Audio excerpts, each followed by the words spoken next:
pentingnya dalam kerukunan umat beragama itu mulai dari zaman Rasulullah itu sudah ada perjanjian antara kerukunan umat beragama dari agama yang satu dengan yang lain, itu memang sudah ada.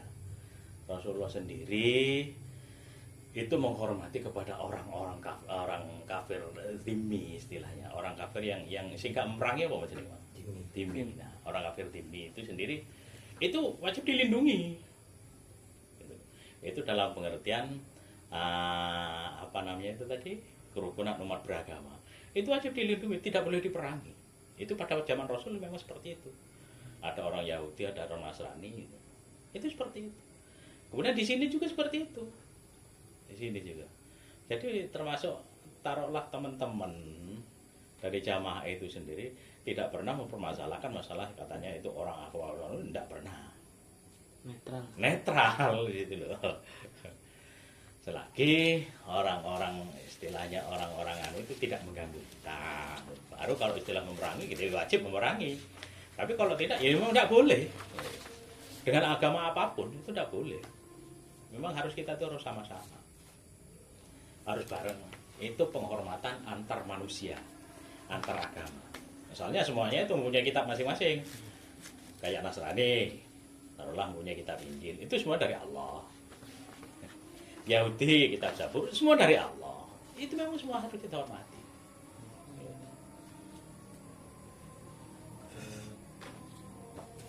Terus yang kedua, Pak, saya ingin bertanya tentang faktor apa saja yang mendorong terciptanya kerukunan antar umat beragama di komunitas lokal itu sendiri, Pak? Yang jelas itu faktor etika. Itu yang paling pokok. Kenapa? Karena Rasulullah sendiri ketika diutus di dunia itu Rasulullah itu mengatakan innama bu'istu liutammima makarimul akhlaq. Bahwasanya Rasul itu diutus ke dunia itu untuk menyempurnakan akhlak. Dalam artian apa? Ya kita itu harus bisa menjaga diri, menjaga lingkungan, bagaimana secara aman, ya menghormati orang lain. Karena apa? Menghormati orang lain itu pada prinsipnya menghormati diri sendiri. Menghormati agama lain pada prinsipnya menghormati agama kita sendiri. Satu contoh, sampean di jalan misalnya, ada orang yang nggak kenal mau orang besok-besok, kacau, otomatis kayak sampean ini tergerak kan hatinya kan? Iya. Karena apa? Karena kita nggak kenal kau, mau dipisuin kan? Akhirnya bikin meso. Nah itu satu contoh seperti itu. Agama pun seperti itu. Ketika agama orang lain kok kita hina, kita kan, otomatis orang lain kan menghina kita sendiri. Nah di situ loh. Jadi faktor utama cara agama itu memang akhlak, etika. Jadi yang membuat kita rukun, membuat kita dihormati oleh orang lain, itu karena kita itu menghormati orang lain. Karena etika kita. Sebenci apapun orang itu, ketika kita itu beretika baik, berakhlak baik, orang itu lama-lama akan luluh, tidak akan membenci. Gitu loh. Itu ajaran Rasul memang seperti itu. Jadi kita itu tidak boleh menghina orang lain, tidak boleh merendahkan orang lain. Karena apa? Karena merendahkan orang itu sama halnya dengan merendahkan kita sendiri. Itu. Jadi kenapa kok faktor yang utama itu kok dikatakan sebagai akhlak. Jadi sampai dimanapun Anda berada, kalau kata peribahasa di mana bumi dipijak, di situ langit dijunjung. Di situ.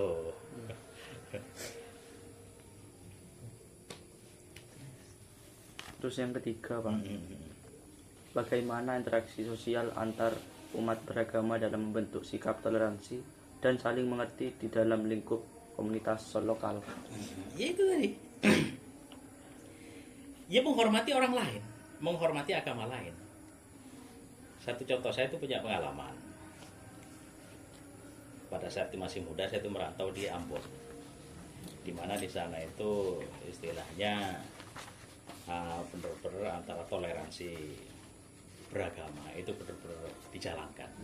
Dalam artian apa? Ketika ada seorang Nasrani itu mengadakan Natal, kita biasa aja sana. Begitupun sebaliknya, ketika orang orang Islam itu mengadakan ada acara Idul Fitri atau apa, juga mereka sama di situ mengikuti. Jadi biar tidak terjadi satu permasalahan yang tidak diinginkan. Hanya bergaul di situ semuanya. Gitu loh. Prinsipnya seperti ini. Kita itu menghormati mereka bukan berarti kita itu menjalankan apa yang mereka lakukan. Jadi dalam Quran wala na'amaluna walakum amalukum.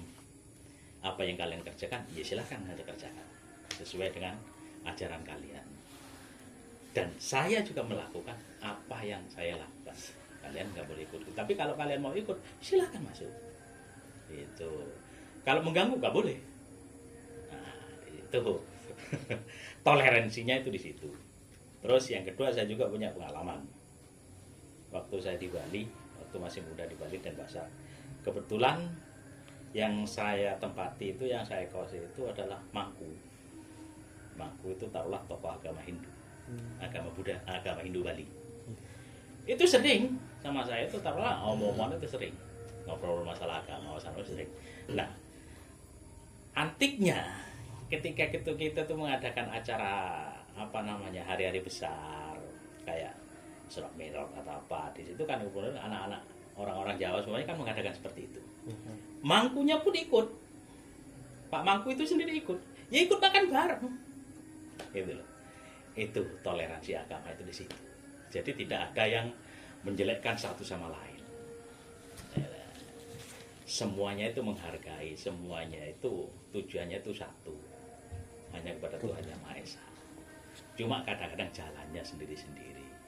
Suatu contoh, sampai dari rumahnya otomatis kan rumahnya kan nggak bareng kan. Iya. Tapi tujuannya satu, kampus Sunet.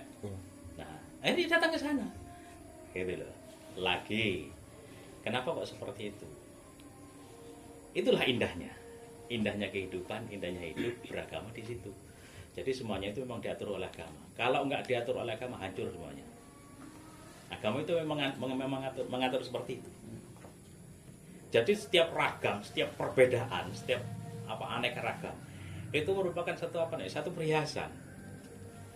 Satu contoh misalkan, sampai sendiri kok lewat jalan ini kok isinya wit gedang, kan nggak asik kan? Iya. Nah, itu.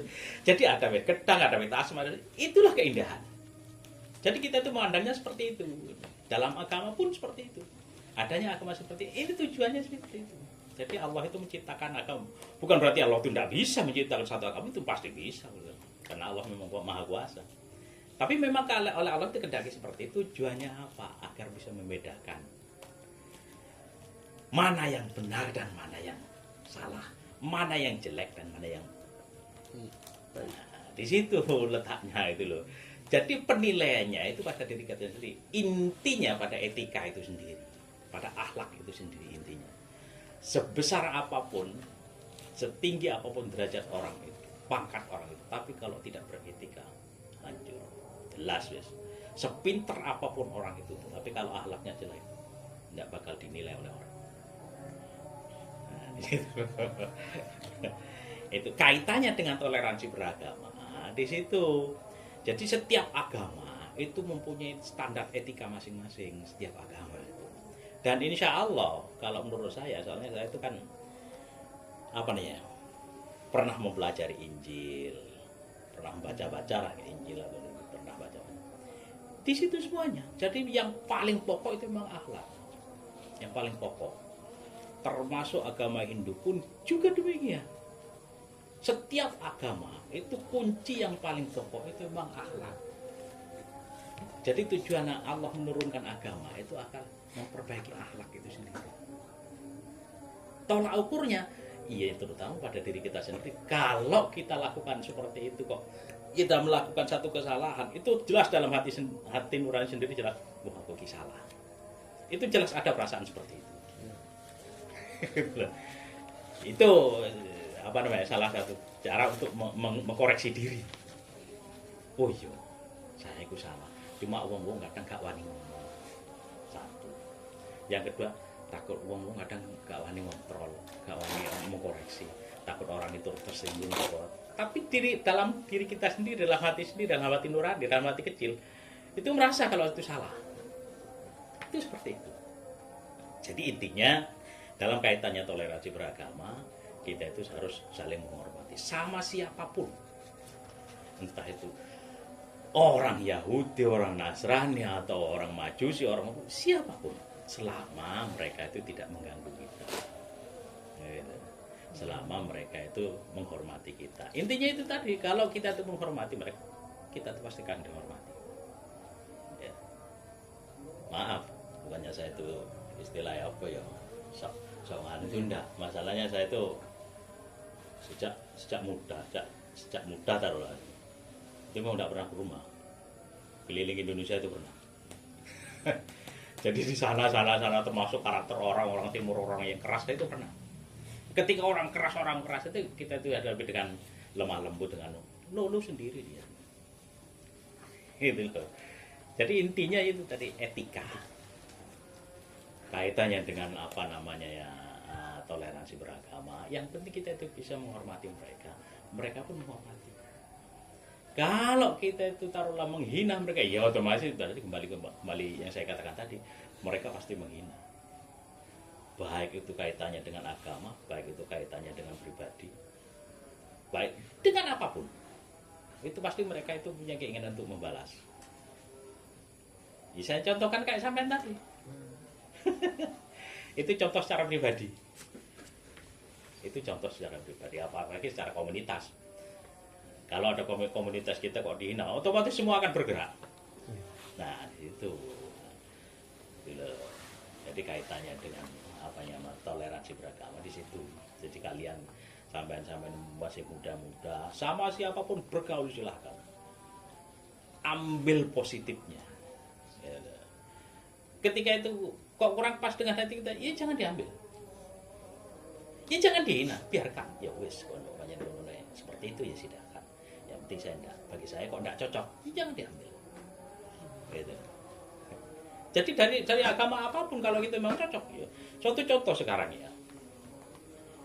Dari ilmu perdagangan yang benar-benar menggunakan syariat Islam adalah orang-orang Cina. Karena apa? Orang-orang Cina ketika kita itu berhutang sepeser pun dia itu pasti mencatat, pasti dicatat. Sedangkan orang-orang kita mana hutang 1 juta menurutnya gak dicatat, padahal itu anjuran Al-Quran. Itu satu contoh. Di situ. Jadi memang semuanya itu memang dalam agama itu semuanya memang mengatur seperti itu. Semua agama. Mengatur semua agama itu mengatur kerukunan agar saling menghormati agama yang satu sama yang lain. Adapun ya memang ada istilah oknum-oknum yang itu ada. Oknum-oknum yang suka membuat onar itu memang ada. Nah, itu tantangan buat kalian anak-anak muda, itu tantangan. Masa depan, masa yang akan datang. Tantangan lebih berat, tantangan sampai ini Ben. Sekarang makanya saya itu pernah taruhlah berpikir seperti ini. Ini zaman anak-anak saya, taruhlah masih ada saya, boleh dibilang zaman saya. Ini rusaknya zaman sudah seperti ini. Nah, nanti kalau cuma anak-anak cucu saya seperti apa? Makanya saya katakan tadi, tantangan panjenengan itu semua lebih berat. Soalnya apa? Di situ nantinya itu semuanya itu akan samar. Dalam artian apa ya? Tidak ada kepastian. Jadi kepastian itu benar-benar tersembunyi. Yang menilai kepastian ini benaran antara yang benar dan